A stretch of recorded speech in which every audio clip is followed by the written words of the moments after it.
Tom is on with Sam on the number 34. Adam was riding last time at Cadwell with Pekka Pavrenta, which is that's right, yes, in the World Championship.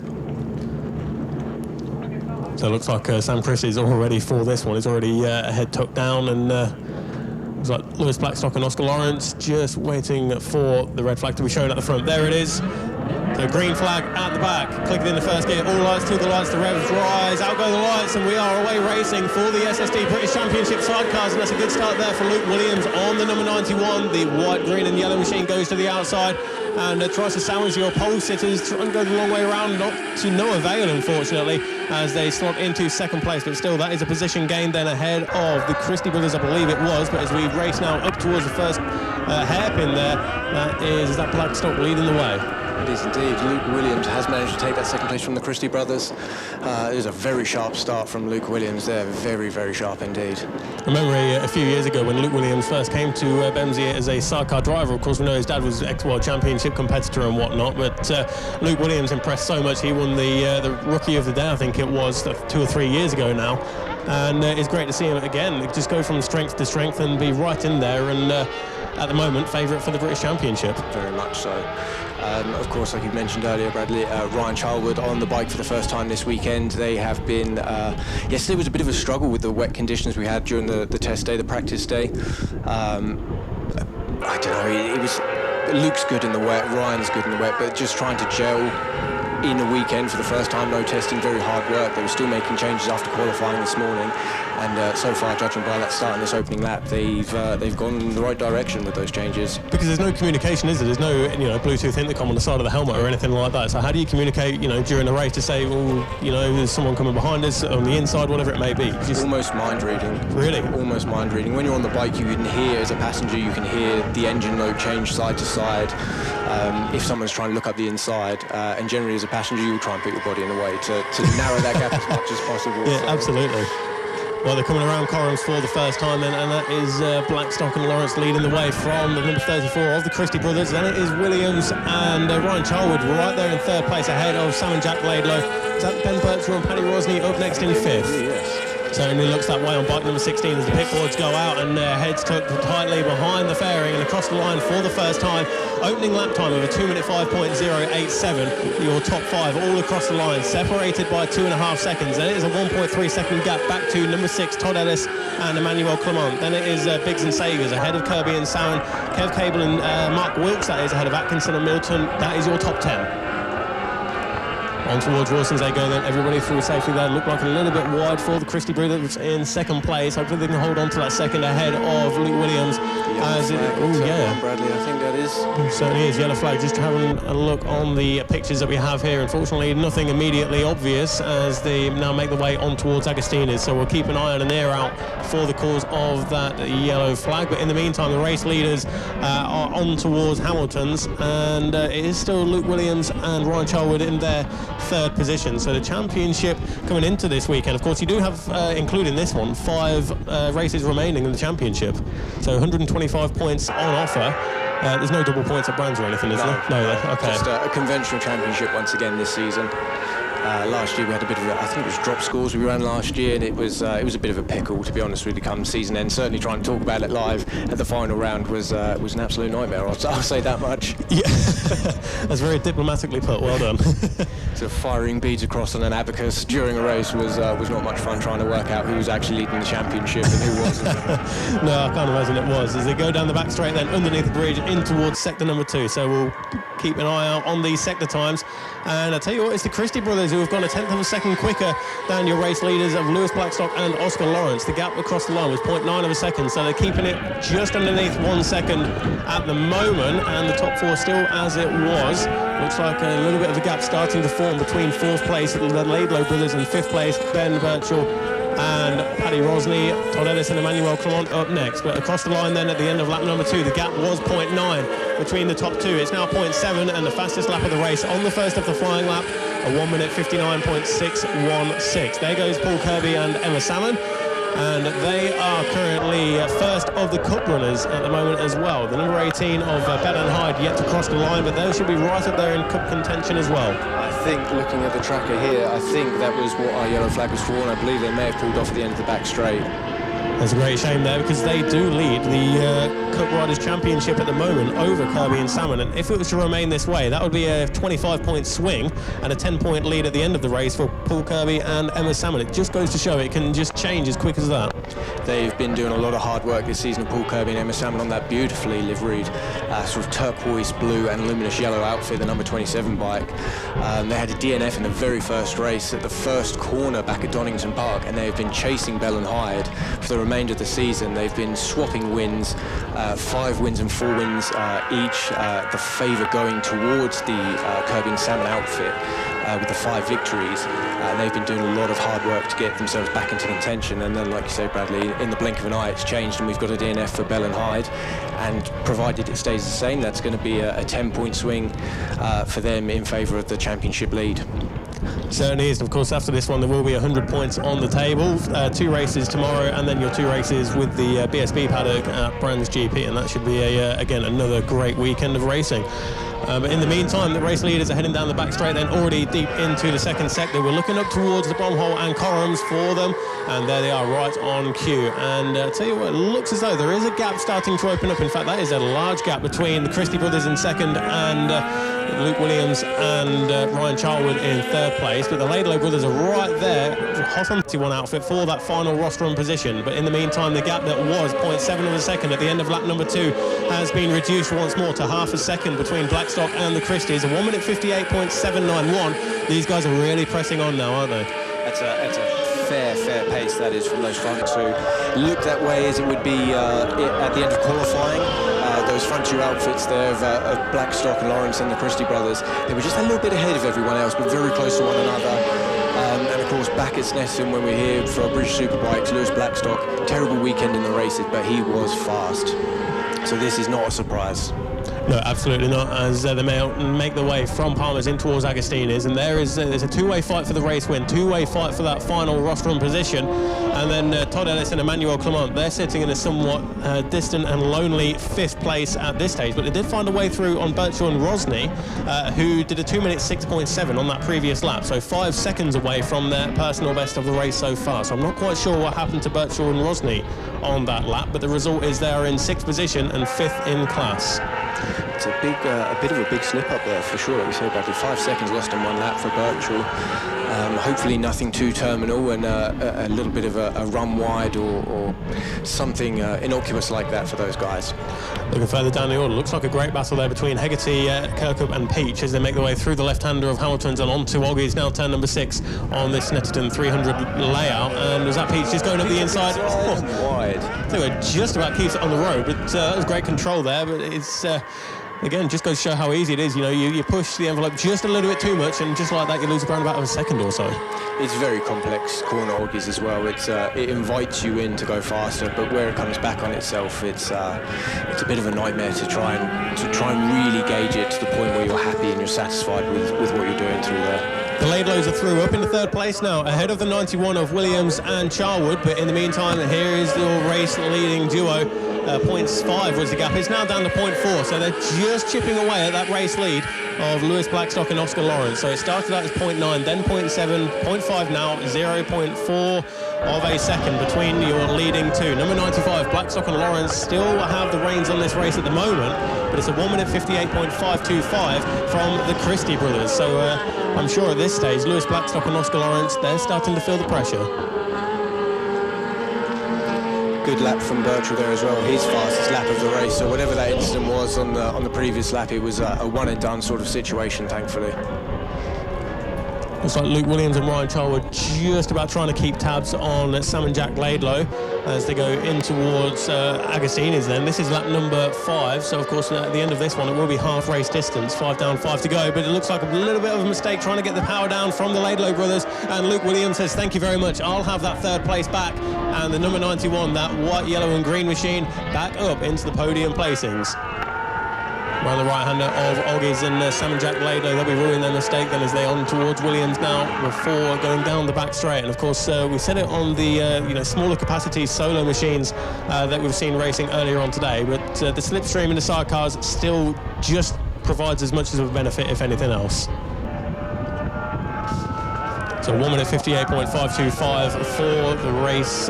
Second position at the moment. The Christie brothers, they have the fastest lap of the race, but it's all about those championship points, and one more position would see them take the win and another 5 points. But of course, we do have 5.5 laps to go.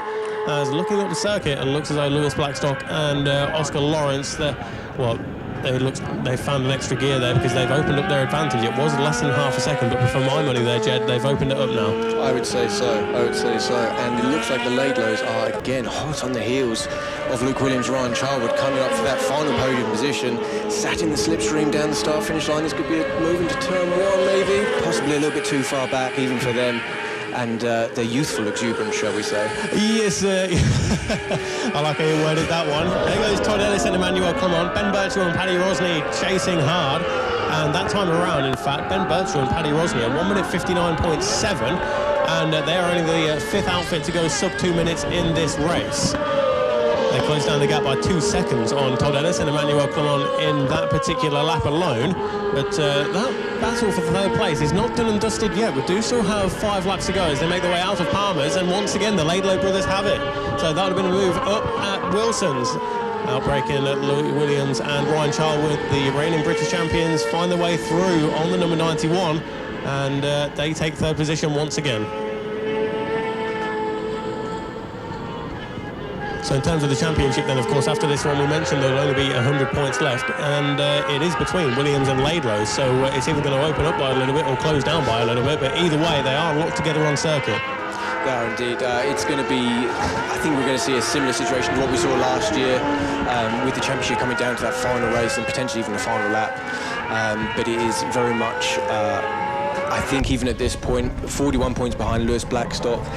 Looks like he's going to take the victory today ahead of the Christie brothers, so it could even be a three-way fight by the time we get to the final day of the season at Brands Hatch. I mean, you never know what's going to happen. I mean, even in this race alone, you said that the Bell and Hyde, they come into this one with a 15-point lead, and one DNF, and it's that's it, championship Total lead. Change, exactly, yeah. That's exactly it. But again, race leaders making the way in towards Murray's now, and it is still Lewis Blackstock and Oscar Lawrence, number 95, the black and the red machine, who still lead the way as they come out of Murray's onto the front straight once again, getting the power down up through the gearbox, and the Christies are still right there with them. Of course, the Christie brothers of Sam and Tom, 0.8 of a second now is the gap, and that time around they lost 0.3 of a second. So Blackstock and Lawrence purple in sector number 2. Ellis and Birchall very, very close for that 5th place. That time around, 0.1 of a second was the gap. Birchall looks for the inside line. No opportunity, no room there. He holds on to that 6th place at the moment. A little bit of chatter on the radio. We'll try and pick it up in just a moment. But yeah, it's down to 0.1 of a second between Ellis and Birchall. As across the line now comes Kevin Cable and Mark Wilkes with Atkinson and Middleton not too far adrift, only 0.3 of a second. A nice clean lap there for the Laidlow brothers in 3rd place. Nice 59.6 for them, 1 second faster than Williams and Charwood. They've really consolidated that 3rd place now, and I think it's looking quite favourable that they're going to carry that through to the end. That's exactly that, isn't it? Unfortunately, it seems as though they are a little bit too far behind now to fight for that 2nd place position, because the gap between themselves and the Christie brothers is 5.9 seconds, and we do only have 3.5 laps left to go in this race. But I'm sure they'll take a podium. Absolutely. And ultimately, like we've just been saying, Bradley, Williams and Charwood, they are their championship competitors. So yes, they're finishing 3rd in this race, but they're actually beating the people they need to beat to close that championship lead down. There goes number 38 of Moss and Hawkswell. So 14 outfits currently circulating on the circuit. So we do have, what have we got there? 6 GP runners, 6 Cup runners, and then the 2 wild cards in the form of Todd Ellis and Emmanuel Clement with Kevin Cable and Mark Wilkes on the 111. Race leaders back in towards Murray's, and we are into the latter half of the race now, so time is starting to tick, and no one knows that better than the Christie brothers, because they took out 0.9 of a second from the race leaders in the 1st sector alone. They went purple in that 1st sector. Can they back it up? And not this time around, but it's still a 58.6, so half a second is how much they've closed that leading advantage by. This could get very tasty on the last lap. Very tasty indeed. I think you could be right. I mean, it's like you said, difficult corners here at Snetterton as well. The one there at Oggies, like you say, invites you in, and you can make a slight mistake, it'll run you out wide, and spit you out, but where are the prime overtaking opportunities here on the sidecar? I mean, I can imagine that one will be up there at Wilson's. Wilson's indeed, Agostini's as well. It's a little bit more of a Hail Mary, perhaps, in terms of the braking zone. Very easy to get it wrong, and ultimately as well, down the back straight into Brundle's. Again, that is a full Hail Mary into there, especially when you're running at the pace. And I think this is a change for the lead. Sorry, Bradley, is that Christie's going up the inside through Hamilton's? No, they were shut off by Blackstock and Lawrence there, but it is very close. It is very close indeed between those two. Certainly, the trouble is you don't want to show your cards too early either, do you? So Blackstock and Lawrence, they've been leading this 7 laps complete, so we do have 2.5 to go because they are now on towards Williams and down the back straight. But even on these three-wheel sidecar machines, how important is that slipstream down the Bentley straight? It's quite important, I think. Obviously, sidecars aren't exactly the most aerodynamic. It's not like we're talking sort of GT3 cars, touring cars, you know. There's bits that stick out in odd places, you know, passengers, helmets and things like that. So we're not talking like it's not like we're talking like a closed cockpit sort of race vehicle. But any slipstream advantage you can pick up, it's going to be very vital, especially with these 600 engines, sort of 125, 130 brake horsepower, pulling 2 people around, plus the weight of the chassis, sort of around 400 kilos. So any minor advantage, even half a mile an hour, is going to serve you well. Certainly is, as they're back onto the front straight once more. So we're coming up to start the penultimate lap, and this gap is about as close as we've seen all race. So it was 0.41 and it's now 0.372, so they close up marginally as they head in towards Riches as well. So looks as though Christie's are just sizing up their opposition in front of them at the moment and just trying to pick out where they may be able to find that move. Here comes Ben Birchall and Paddy Rosney on the number 16. And they have found their way through, and Todd Ellis and Emmanuel Clement, and put quite a bit of daylight between themselves and the former British champions as well. 4.5 seconds is the gap between Birchall and Ellis, and then 3.5 seconds between Biggs and Sagers as well. So that is your top 7 all across the line. Next up will be the number 27, and leaders in the Cup race at the moment, Paul Kirby and Emma Salmon. And we've got a good fight here between Kev Cable and Mark Wilkes, with the number 26 of Atkinson and Middleton. But of course, Cable and Wilkes not scoring any points. Back with the leaders, and they're through the left-hander of Hamilton's, and this could well be a run there, looking up to the inside in towards Oggies. No, not quite close enough. They get fantastic drive out of Agostini's to the Christie brothers. I've noticed it pretty much the last 4 or 5 laps. They've really pulled in on that little short straight between Agostini's and Hamilton's on our race leaders, Lewis Blackstock and Oscar Lawrence. So it's a difficult spot there to overtake. I mean, carry as much speed as you like. If you can't find a way through, then it makes it that much more difficult, doesn't it? Absolutely. It's a very tricky corner as well, that left-hander. Very easy to overcompensate going into the corner and kill your own drive, but also very easy to go over the top with it and put yourself on the grass. There's a certain finesse, isn't there, that you need? There is. For the infield, it's Snetterton. I think it's really introduced sort of 4 or 5 corners since the change has been introduced in the last 15 years, but it is a very complex and very technical section, I've always found. I think it's one of them where on paper it looks easy. I mean, it's flat, the corners there's no real camber, but it's just unlocking those final secrets, isn't it, that really counts. And again, the gap closing down as we start the final lap. They pull out to the inside on the Hannafin by the Christie brothers, going for the race lead. Oh, I tell you, they get their nose chopped off by Blackstock and Lawrence. They know they're there, and they're defending that race lead with all their might as they go round Riches and on towards Wilson for what will be the final time. So 0.1 of a second is the gap between your race leading 2. And Blackstock and Lawrence then hold a slim advantage of 1/10 of a second. Looking out for them as they go in towards the left-hander of Palmer's. Any moment now, they do go out of sight briefly, unfortunately. We'll pick them up in a couple of seconds, and there they are. It is still Lewis Blackstock and Oscar Lawrence who lead the way ahead of Sam and Tom Christie, but the 95 and the 34, this is going to go down all the way to the flag. This is very close. A little bit of a back marker coming into play there with Hawkswell, the Moss and Hawkswell outfit, but they've both cleared them on the run into Agostini's. This is going to be hard for the Christie brothers from here to the line now to take this victory from Blackstock, I think. I think they're going to be building all the way through, aren't they? And in fact, that fight for 3rd place isn't done and dusted either, because the Laidlow brothers are up in the 3rd place ahead of Luke Williams and Ryan Charwood, but Luke Williams is right there and could well put on a move for that final podium position. So fastest lap of the race last time round for the number 91 of Williams and Charwood as well. So they are gelling by the lap, those two, as they carry on in their debut weekend together. Yeah, it certainly seems to be working for them at the moment. You mentioned that personal best lap of a 1 minute 59.254 to go personal best on that previous lap. So looking up towards the far end of the circuit, and here comes the fight for the race lead, and that's the Christie brothers out in front. So Sam and Tom Christie, they found a way through on Lewis Blackstock and Oscar Lawrence. Can they hold on to the race lead as it goes through the left of Murray's? No opportunity there, just trying to square off the corner and get the drive, but up through the gearbox. I'll let you call them across the line. And here we go, they have done it. Fair play to the Christie brothers. Sam and Tom Christie take the victory from Oscar Lawrence, Lewis Blackstock and Oscar Lawrence in second place there. A fantastic second half of the final lap. And third place is just about going to go to Sam and Jack Laidlow ahead of Luke Williams and Ryan Charwood. A very close finish between those pairing as well. Great stuff there all round for the fight for the win and that final podium position. We're inside the top 5. Here comes the number 16 of Ben Birchall and Paddy Rosney. So that'll be a welcome 5th place for them. And the fastest lap of their race, a 1 minute 59.791. So that'll put them in a good position on the grid for the race tomorrow as well. Number 6, the former British champions of Todd Ellis and Emmanuel Clement. Next up is Biggs and Sagers on the number 5. They round out the top 7. And in fact, will be credited with 10 points in the GP class because, of course, the outfit in front, Ellis and Clement, the wildcards, do not score points. Paul Kirby and Emma Salmon take victory and the championship lead in the Cup Series as Kev Cable and Mark Wilkes come across the line. Of course, Mark Wilkes, a former World Championship winning passenger, if that's right. Yep. Former World Champion as well, I believe, with Tim Reeves.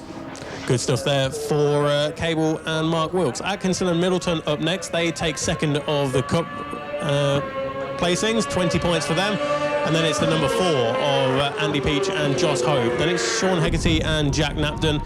Just a couple more outfits to go. And Moss and Hawkswell already across the line. And that will be 6th in the Cup Series, 10 points for them, 14th overall, with Michael Kirkup, number 83, rounding out the field in 13th position overall and inside the top 5 in the Cup Series.